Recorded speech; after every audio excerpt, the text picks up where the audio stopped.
సమయంలో ఈ అమ్మాయి ఈ సెక్యూరిటీ గార్డు కంటపడింది. సెక్యూరిటీ గార్డు కంటపడిన బాలికను గత అర్ధరాత్రి గదికి తీసుకెళ్లాడు. అప్పటికే తిరుపతి నుంచి మద్యం సేవించి తిరుమలకు వచ్చిన ఢిల్లీ బాబు ఉదయం 4 గంటల 5 గంటల ప్రాంతంలో అత్యాచారం చేసి చిన్నారి గది నుంచి వెలుపలకు పంపేశాడు.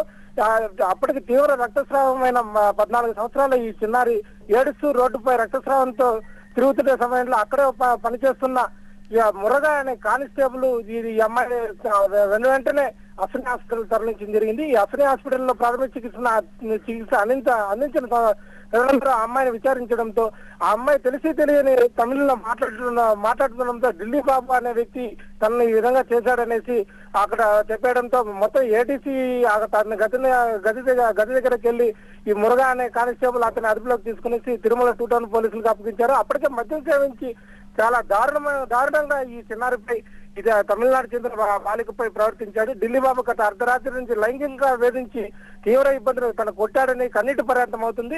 ఇటువంటి ఘటనల వల్ల టీటీడీలో ఇప్పటికే మాయన మధ్య గతంలో జరిగిన వేద పాఠశాల ఘటన అయితే ఉంది. అదేవిధంగా గతంలో పోలీసులు కూడా ఈ విధంగా పాల్పడిన ఘటనలు అయితే ఉంది. టీటీడీకి ప్రధానంగా మాయన మచ్చగా ఏర్పడే ఇటువంటి ఘటనలతో టీటీడీ ఉన్నతాధికారులు ఇటువంటి ధార్మిక సంస్థ మంట పరువు కలపకుండా చూడాలనేసి భక్తులంతా భావిస్తున్నారు. అయితే ఈ మాయన మచ్చలకు జరిగిన సంఘటనపై పూర్తి స్థాయిలో